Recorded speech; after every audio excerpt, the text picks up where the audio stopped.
Yeah. All right. Jim, I know you're having lunch there. Do you want us to kind of kick things off, or can Yeah. you? So So so the win of the week could be for everybody here that is looking to do something in the way of a trial. So we've become aware of a company that is doing some really cool things around security posture management. Chip and I have been checking them out quite a bit. We really like what they're doing. And a lot of it, around SaaS applications, but they can ultimately end up tying it back to the device as well. It's obviously not competition to SaaS alerts. It's super complementary to SaaS alerts because it's configuration management on other applications, not 365. If anyone here would like to have a demo and a free trial of that product, we're more than happy to set you up with these guys. We I already see. have 6 volunteers, Jim. Okay. I I I put this one out not quite as much detail 2 weeks ago, and Okay. we have 6 solid volunteers right off the bat. I'll have to Doesn't mean take it's my hands closed. down then. Yes, Enrique, we already got you. Yeah, we got you twice. So cool. So let's you know what, just put in the chat anyone that wants to, I'll take your name down and we'll reach out to you. Anyone that's emailed me, you don't need to do that. Okay, yes, exactly. Cool. I'm driving. If someone could put my name in, I would appreciate it, please. Okay. Done. And then, Jim, anything we want to know about for next week? Is there anything that Rania is gonna want to ask us or be prepared for, anything like that? She's gonna I don't know what the questions she'll ask. I don't think we have to be prepared for anything. Just be our normal, awesome selves, and I think she'll get a lot out of the conversation. Yeah. I Okay. think she'll just be on for the first 30 minutes and then we can go about the rest of the call as usual. Okay. So she's just coming on for the beginning? Yeah. Okay. Sounds good. Other wins. If any folks have some good stuff this week. Thanks for sharing that, Ann. It's good to hear they're back online.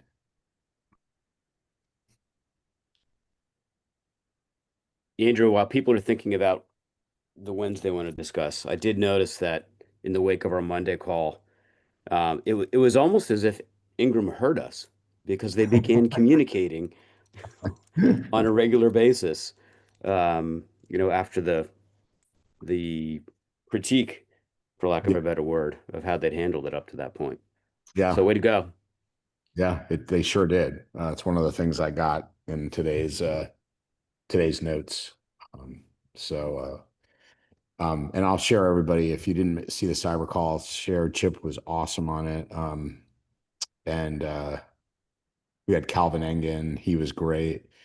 So I'll share the URLs. We also have it in both it's podcast now format as well as YouTube. So is there any way to use SaaS alerts to detect GDAP access and abuse? What do you think of that, Chip? I mean, Sassler's just going to pick up any account that logs in, and if it's an account with GDAP authority that's going to make any changes, that's going to get logged, and we would see it.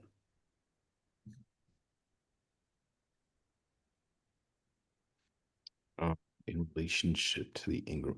Matt, what do you mean in relationship to the Ingram incident? I My think what it question, means is, there's yeah, go ahead. Sorry, Matt. Ingram's Office 365 reseller / support partner, and we sell licenses through them as an indirect reseller. But as part of that, Ingram ends up with a GDAP relationship to all of our customers and their tenants. Sure. So there's the potential there of a supply chain attack, right? Which I was thinking about with this ransomware attack they've been dealing with in the last week. Yep. Aren't there Same thing two- with PAX 8, right, Matt? I'd say Yeah, it's- lots of people, right? They're not unique in that way. It's just they're in rush of mind right now because of this week's incident. Right. But Yeah, PAX 8, open text. I think there's, yeah, sure web. There's many of them. there's many. Yeah. Yeah. Right. You see Ron's comment. I saw a pile of these comments, reading about it, and then Yeah, Reddit, we just did following. the same. That was as soon as I heard on Monday, we were in there deleting all those relations. Yeah, very cool. Ron, does that cause any, like, for updates or anything? Does it impact, like, I mean, smart move from supply chain perspective, so I applaud it, but is there any repercussions? Like if you just, let's say there wasn't a supply, Ingram didn't have an attack run and you did that and they, you need updates or new users, does that impact that piece?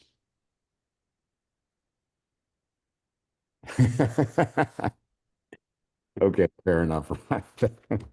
Let us let us know. I All think it right. mainly impacts the support functions when you have to raise a ticket through them to Microsoft. Okay. Got it. There's still a reseller piece there that you can't remove that I assume is the licensing. Okay. I'm curious how many people on the call got calls from PAX 8 this week.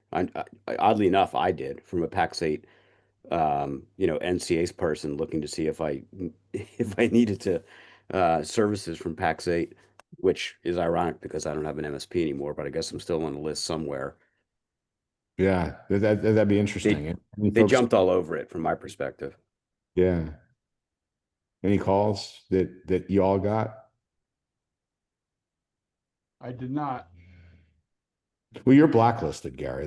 They wouldn't call That's true. I'm also already a customer, so I guess maybe that doesn't matter.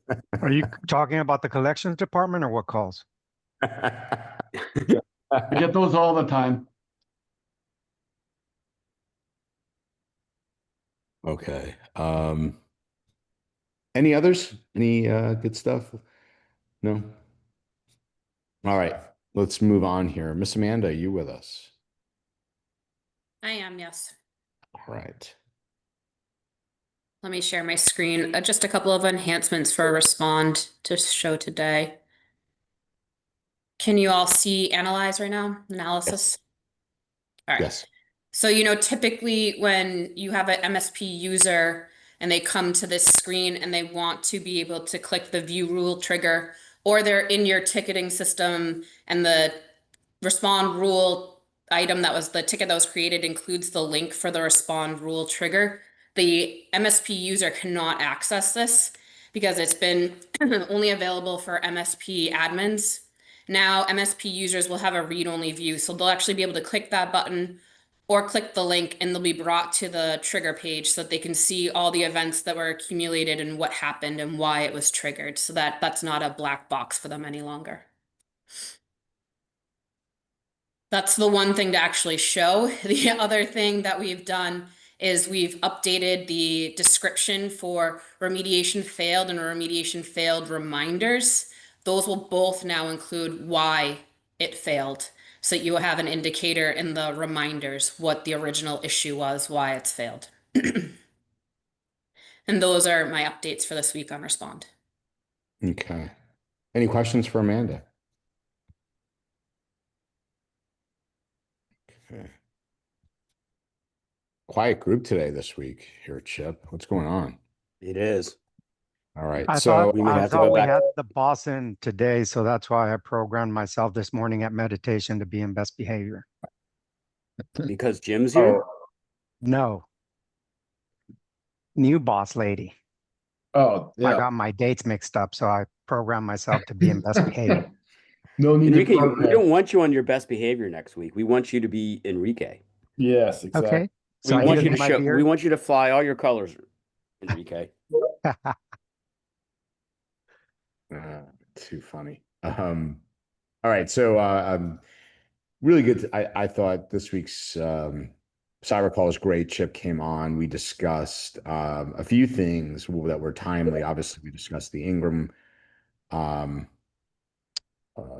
incident as well as gentleman in the upper right is Calvin Engen. He is an MSP out of Canada that just completed his ISO 27001.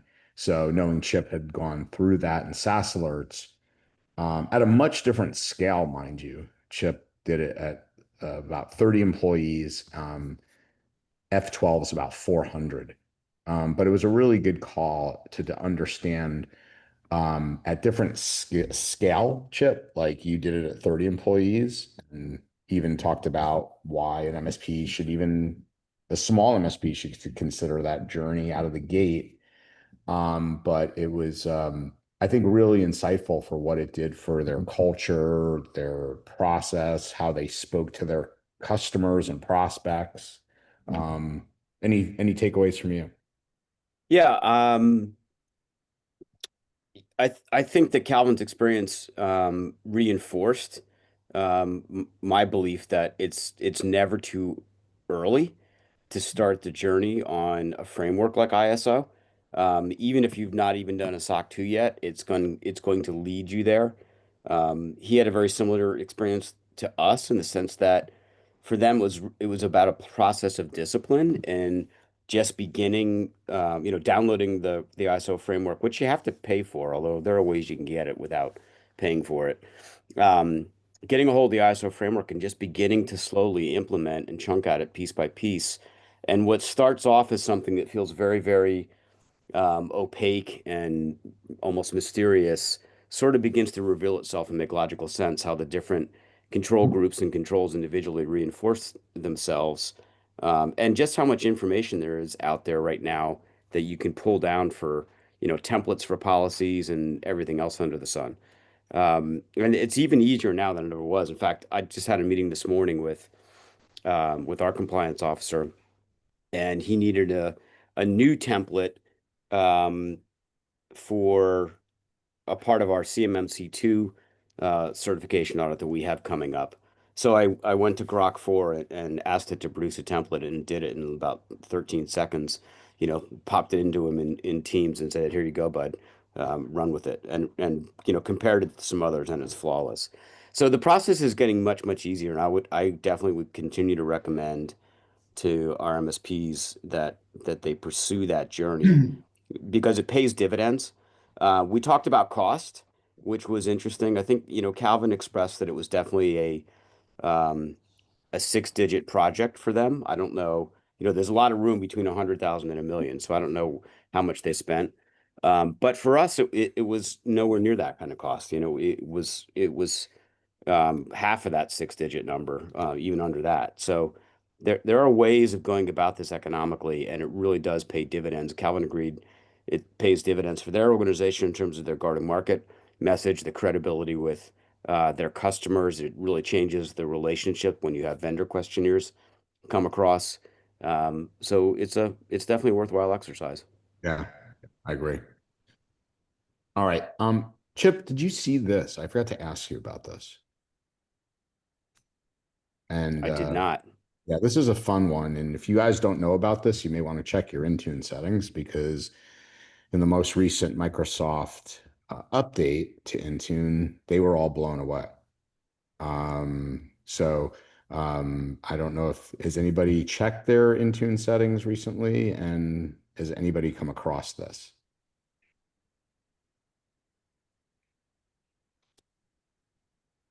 Is anybody using Intune? Yeah, better question.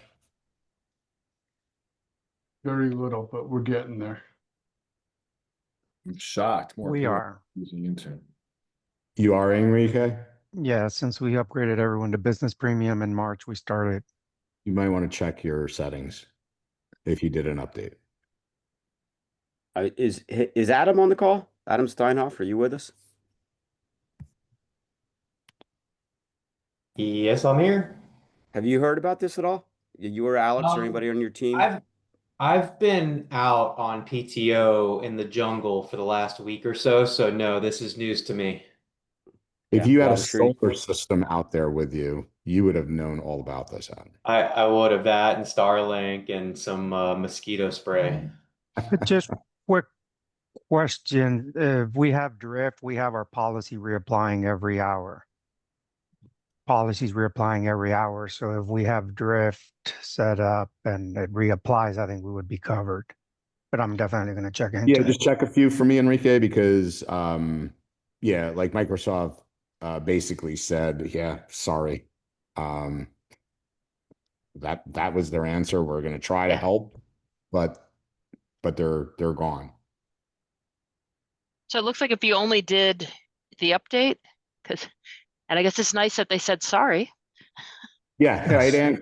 Ann? Yeah, it was the update that did it, Yeah, Ann. okay. Is this an update we had to choose to do or something they I don't know if ran? it was automated, Matt, or not, or what, how, I guess how your policies are set, but they underscored that it was cloud-based, so I think it's based on your config, your update preferences. I don't want to, I'm speaking very loosely, Matt, but I did just want to bring it to everybody's attention that this is a big issue. And please check yours if you're using it.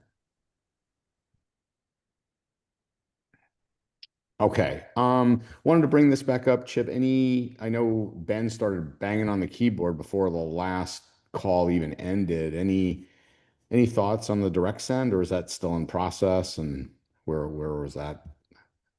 Yeah, I mean, we've got our Fortify team looking into this and see if this is something that we can manage through Fortify from a policy perspective. Okay. It's interesting that this story broke, and then we talked about it last week, and it's kind of gone flying past. I haven't seen a whole lot of follow-up about this.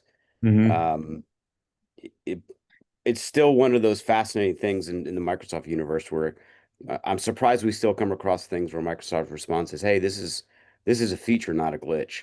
Um, so we'll continue to follow up on it. I think Ben is looking at respond rules and how they could be used to pick up this kind of internal abuse. And I think we can use respond logic to identify when a direct send account is being used to send phishing emails internally. So we're on it. We don't have a solution for it yet, but we're on it. Cool. Yeah, it's not some it's but when I'm talking to Bo, Chip, it's not like it's something that's like revolutionary. It's just Microsoft. It's there, and it's something they use. Like he said, they use it all the time. Yeah, well, I think what surprised everybody on the call last week, or was this 2 weeks ago? Now I'm trying to remember. Last week. I think my recollection is everybody knew this was there in an on-premises exchange environment. Like we were super used to that. I certainly didn't know before, you brought this up to me in one of our text threads that this is something that Microsoft implemented with 365 in the cloud. That's what really surprised me, because it's just kind of a gaping hole. Yeah. Eric, when you say is there a fix, do you mean to Intune or direct send? Direct send. No, there is no fix. Their recommendation is you have what is it, a fail? I forget you need to quote unquote fail, put in a rule to, for lack of a better word, to make it fail, Eric. But there's no quote unquote fix. And then if you do certain things, they even warned, and I'll try to find the article I'll send you, that you can screw up a lot of your mail. So Microsoft was very kind of clear that this is for advanced users, and basically you better know what you're doing if you start monkeying around with this. But even though it's still there to provide tons of phishing fun for threat actors with unauthenticated use. Aren't the threat actors considered the advanced users though? Well played, Gary. Yes, they are. Well, it's interesting that Bo's comment was that, that his team uses this feature all the time as part of their red team exercises on clients. Yep. He said it's been a staple of ours for years. Okay. I'll put this article in as well. I sent this over to Chip because and I was joking around with him and Jim. I'm like, imagine if there was a company that focused on identity-based attacks. And I think it was basically the anniversary week, the 5-year anniversary week, right, of your thesis. It was. That, That is correct? exactly right. Yep. Five years ago this month, we we came to the realization, I'd say myself and Seth, and then we ran it across with Jim, that devices were not going to matter in the future. I mean, that's not, that's an overstatement of the thesis, but that was the essential of it. It was all about accounts and identity and user behavior. And Yep. thus SaaS Alerts was born. So this report, and I'll go through this more next week, but the article is from eCentire. They're a upmarket MSSP that has big IR team. They came out, I'll come back to this in a second, but they came out with a really good report of their 2020. I think it's cool because you have their threat reports, but this one is specific to identity-centric threats. So it really dives deep into that. So I'll bring this to us next week as I dig through it a little further. But the stats were pretty, alarming out there on the first page. And these are things we've talked about on this call many times, Chip, right? Tycoon 2FA and things like that. But it was just, because the article is so fresh, it was literally 2 days ago. But that this is what they continue to see. 59% of, basically 6 out of 10 of their cases are dealing with this. And so this is not going away. So. Nope, sure isn't. Okay, moving on. If you guys recall, the 2025 CrowdStrike threat report, I brought this to us, it came out late February, so it was early March or something. I brought this to us, and one of the things I highlighted in the report for everybody was, what are the top industries being attacked? Well, technology, consulting, and professional services. Sound familiar to the world we live? So the two areas, right, that we live, think Ingram Micro as a technology provider, and think of us in the consulting professional services realm. And then if you look at, some of the details, some of the big highlights were, we saw this with, the MGM attack with vishing, the just astronomical increase in vishing-based attacks, which kind of correlate to identity, right, Chip? Sure.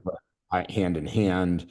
But here you have the valid, account abuse for cloud, which was where we deal. And then of course, access brokers, going through the roof, stealing credentials and selling them. Which really, I think, segues into what happened with Ingram. Now, interestingly, again, we're not going to know, but the initial report that Chip and I were bouncing back and forth, this came out on the first time we heard anything from them was on the 5th. By the way, does that timing, seem a little interesting to everybody? What do we always talk about? Holidays, right? Happy holidays. The holidays, right? So that this was very intentionally planned, right? More than likely, and again, Chip and I joking around about safe pay, right, Chip? I laugh every time. It's horrible, I but do I too. laugh.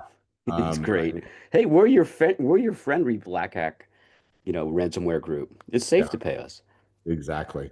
But what I thought was really interesting was, as Chip said, one very brief, if you guys looked at the article, I'm sorry, the what Ingram said on the 5th. I mean, it was very brief. And bleeping computer said that he talked to some people and that it was a VPN, their global VPN, Global Connect VPN, which is a Palo Alto tool. And then just a few days later, Palo comes out and, it was absolutely not, their VPN, et cetera, et cetera. So my point simply is, who knows at this point what patient zero is, but Palo is emphatically saying it's not the VPN.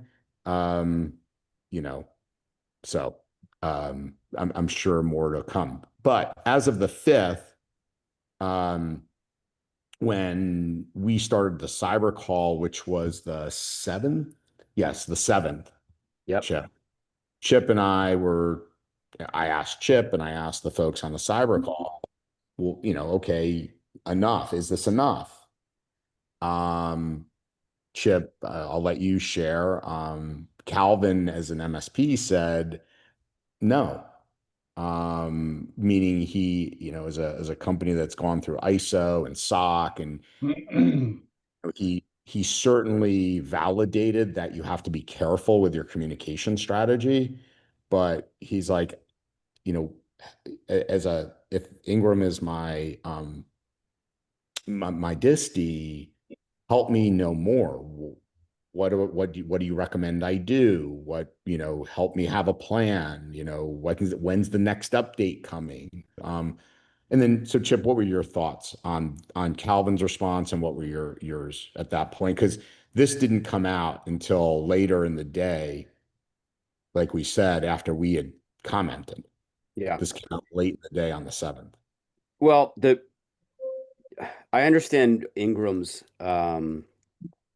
very non-informational post that, their initial comment on this was basically, hey, we got to comply with SEC rules. So we're going to have to put something out. But, there's a couple problems here. Number one, this started on Thursday the 3rd. Yes. So this rolled out as an announcement on the 5th.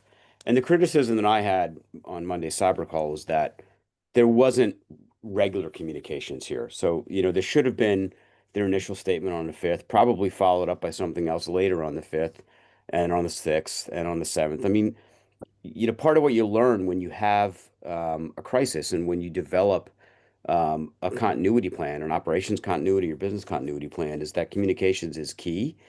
And you have people who are specifically identified as the communicators, and the cadence with which you get information out to the general public. So, I think the lesson here for all of us is that Ingram kind of botched this, and I think they took a lot of heat for that in terms of in the sense that they didn't regularly communicate. Even if you're saying, hey, this is an update, we don't have any new information, we're still working on it, we're making progress, and here's who we pulled in to assist us. Like, you can put more information out that assures your customers that you're working on it, rather than just letting the same non-informational statement just hang out there for 48 hours. Yeah, absolutely. You guys have any comments, thoughts? Anybody? Gary, you mentioned Ingram's. And by the way, this is not a beat up on Ingram. It's really more, I set the stage here to more talk about momentarily your crisis communication. But Gary, did you need product? Did you, how did you feel as an Ingram client?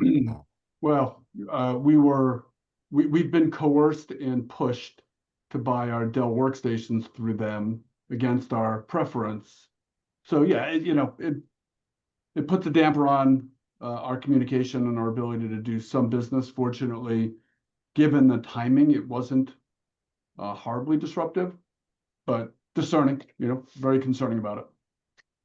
Did you ask any questions, or did you get as a client, did you get any direct communication where we didn't, this is the public facing stuff. Did they say, hey, Gary, as a customer? No. So you didn't get any email? I didn't. One of my VCIOs got a basic email. We're having a business interruption. Okay. We already knew about it long before we got the email. Yeah. Okay. Yeah. The thing also that Ryan Weeks used to always pound into my head too, Chip, is in the event, let's talk about, something like we were talking about SolarWinds, but, if it was an internal system, like, I think about an Ingram that has tons of, EDI interfaces, from, big, big MSPs, right? Your big, Logicalysis of the world and things like that. Like, you would think the companies that have direct interfaces, like there should have been, some kind of, and maybe they got pinged directly. I don't know, but I mean, look, that's certainly a concern. Something we haven't seen yet is any disclosure about customer information, payment details, any of that kind of stuff. Like, they haven't really disclosed how far and wide this went. At least not that I've seen that makes sense to me, that I would feel comfortable with my account information there. yeah, and Matt, that's answering, Chip's basically answering your question. We don't know. They have not come out and basically the comms since have been, hey, this region's operational. This region's now operational. There's been no like, this is how it happened. This is, at some point, if there obviously is for SEC reasons, we are going to have to know. But thus far, they have not released any statements about compromised data. Andy. A question around for public companies, when they experience a cyber incident like this and they have to publish their 10Q, do they have, or whatever the form is every quarter, they talk about an adverse event and the impact of that. It'd be interesting to track this financial hit for these public companies like SolarWinds, et cetera, and see how this impacted them from a legal standpoint and from a fine standpoint and a repair standpoint. Yeah, it's a fair thing, Andy. Ironically, you would have thought that there would have been some big fallout from, as an example, like the biggest one we had that really wasn't an attack was CrowdStrike, and their stock has more than almost tripled since its low of almost a year ago of that incident. So logic would indicate that they should take a hit, but Chip, as you and I have talked about with financial markets, logic doesn't. It's Well, my they took a perception hit. here. Yeah, sure. But the whole market's been on a tear. So, Yeah. and anything tech related is on a tear. And Andrew, where I was going with this is that we can then transition to the small medium business and talk about there's a financial impact on this. It may have not impacted their stock long term, but do you have the wherewithal to be able to withstand a fraction of this amount? Yeah, look, this is where the whole conversation's leading right now, right? This is the conversation I want you to leave you, and I will. Anne, are you there still? Because I was thinking of you when I bought this. And Oh, yeah. I was just gonna say on the last Chase Cunningham. I don't know if you know him. Dr. Zero Trust has a whole program called Buy the Breach. So he advises buying stocks, and then he shows the performance. So they take that hit, and then they wind up way ahead down the road. So I guess name recognition. And the other thing I put in there is the 8K filing, because I just looked it up when you were talking about it, because like they have to file that, has 2 sentences in it. So be interesting to piece it together later. So I always like to take what happened, not to sit here, because again, it's not if but when. I think we all have to take that assume breach mentality, prepare for those things. But what can we learn? So the real question the real takeaway that I'm hoping I can help facilitate for everybody is, as Chip kind of pointed out, and Calvin and people on the cyber call, where Ingram quote unquote failed here, and again, I'm air quoting that because they got back up and running pretty quickly. Good for them, and that's great. But where they could have been improved was their communications. So, and why I called you out is I was thinking of you with MIT up in your neck of the woods. Happy to share this with you guys. I bought this last night.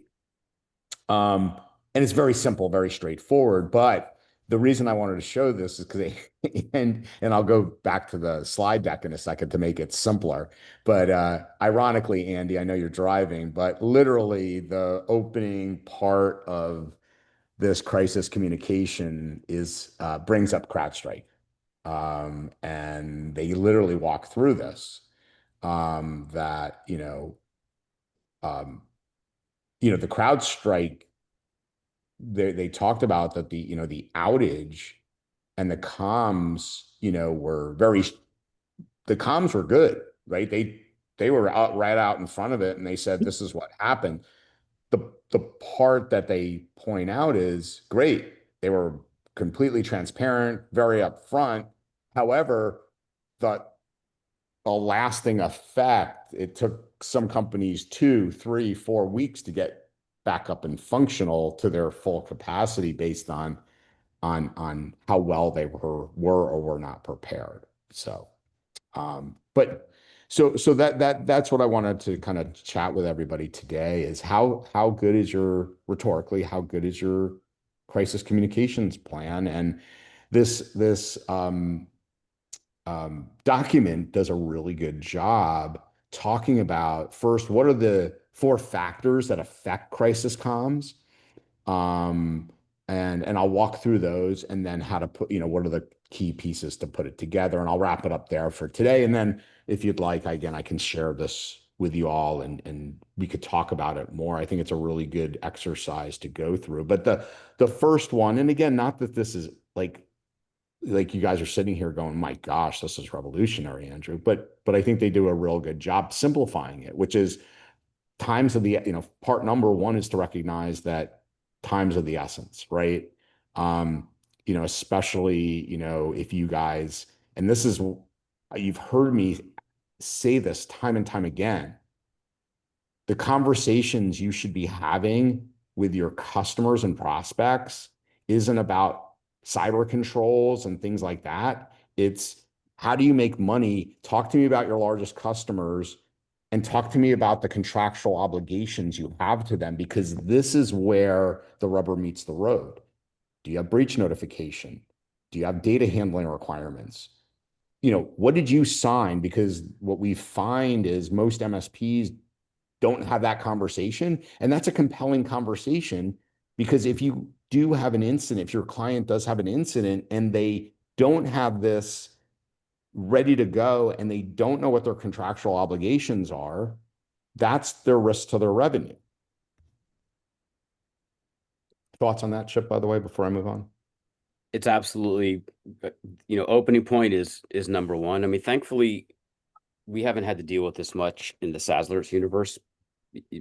2 companies ago when we were running our own data centers, and that was a much less mature technology environment than when it is today. I mean, I remember incidents when stuff would go down and we were dealing with customers that, couldn't access virtual desktops, which their entire business was running on. And I mean, honestly, that's what sent me to the cloud as a better solution than trying to run our own stuff, and convinced me that small companies shouldn't be in that business.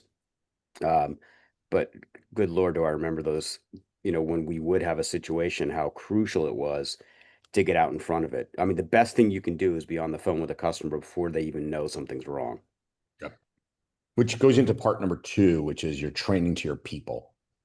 What they should say, what they shouldn't say, who shouldn't say anything at all. Like, there's probably certain people on your team, I see Ann laughing, right, Ann? But there's probably certain people where you're like, look, and this is also where we really need to understand what goes into a PSA and what should never go into a PSA. And because what's discoverable and what's not discoverable. So make sure you are certain and who is going to communicate and when. This is the second part continues. It talks about, how leaders must, resist the, short-term, concerns for long-term repercussions, communicate with confidence and clarity. Realize that you are going to have a diverse group of people that are going to want answers, right? If you have regulated customers, right? Think about the answers you got to give them. Think about, your the food chain, who are your largest customers? How are you going to communicate them? Do they have reporting requirements? Are there, what are the regulatory types of things? If there is the B word, right? Do you know what your state, type of reporting requirements are? Do you have a breach counsel on retainer? Those types of things. And again, these questions are the great questions to have with prospects that I think a lot of MSPs are not having with their customers. These are the things that, if you ask we've talked about challenger sale many times on this, me and Jim, over the years. These are the things, that, I'll ask Eric Monroe. Eric, if I was interviewing you, if I said, I'm talking about this stuff versus MFA and encryption, what, as a business owner, are you more interested in? I'm more interested in risk and the cost of that risk, right? Does it make sense to spend the money to abate that risk, or does it make sense not to spend the money and take the risk? Right. It's a bit, now we're talking business decision, right? Risk to revenue, risk, to, again, your contractual obligations, et cetera. So realize there's a diverse group of people you have to communicate with in different ways, in different forms: employees, customers, suppliers, et cetera, et cetera. They are all different, and you have to have kind of a plan to handle that. The other thing, and again, I hope you all are never in this situation, but I know many, many, many, many, many MSPs, way too many, who have been in it. But again, the stress level, and to understand that this is, that those first 48 hours, everybody's running on adrenaline, but post that, boy, really understanding how to communicate, and this is a marathon. I think it even says that here. Yeah, it's a marathon, not a sprint, right? So to really have your plan for this and keeping your employees motivated, empathetic, be there to empathize with what they're going through. Your customers are going through a marathon as well. And then they talk about, so how do you build, the 3 phases for building an effective plan. So number one is, number one phase is, as Chip was talking about, is you own it. You get out in front of it, right? So you have to know what you're going to say first, the phases, like the planning. What are we going to say? Second thing is take ownership of it.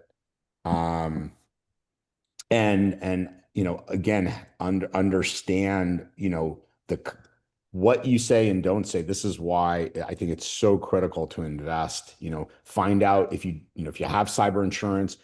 A lot of times you have access to the breach counsel as part of your service. Like, they'll get on the phone with you.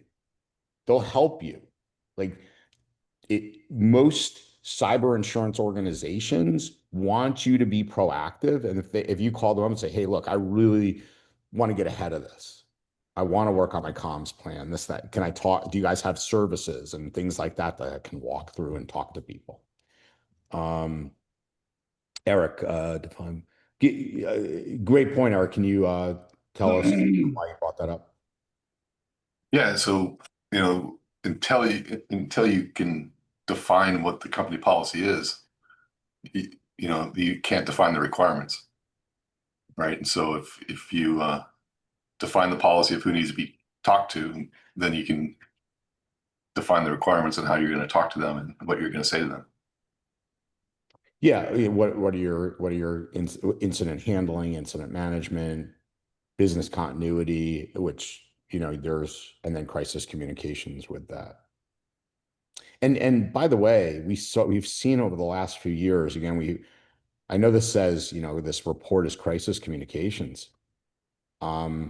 And you were at Write a Boom this year. Do you remember? But I know you got there late, but the gentleman from Asheville, North Carolina, right? Asheville, And then we had also Brent Whitfield and Alan McDonald from LA with the fires. So we've focused a lot on cyber crisis communication, but we've also had some horrific natural disasters where this comes in as well.